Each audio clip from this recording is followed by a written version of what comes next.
Arestado ang isang lalaking nanloko ng isang Chinese na may kinakarap na kaso sa Quezon City.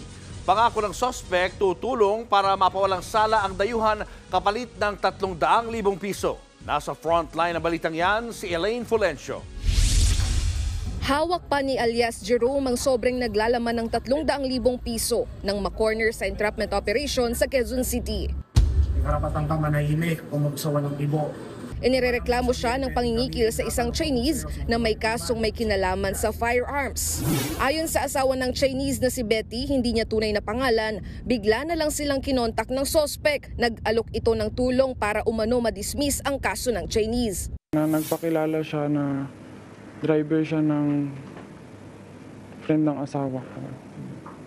Then kasi may problem kami ng asawa ko. Sabi niya makakatulong daw siya sa amin.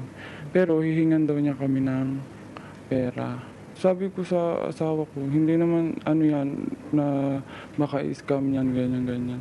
Dahil sa pagdududa, agad daw dumulog sa NBI ang mga complainant. Alam niya daw ang kilos nitong complainants natin. Alam niya kung saan ang bahay at saka yung kilos. So dumating na sa point na natatakot na sa life.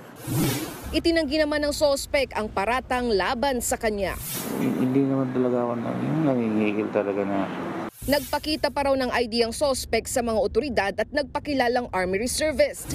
Inaalam pa ng NBI kung lehitimo ang ipinakitang ID ng suspect. Naharap si alias Jerome sa reklamong estafa at usurpation of authority. Nagbabalita mula sa frontline, Elaine Fulgencio, News 5. Mga kapatid, Julius Babaw po. Iba na ang may alam at may pakialam sa panahon ngayon.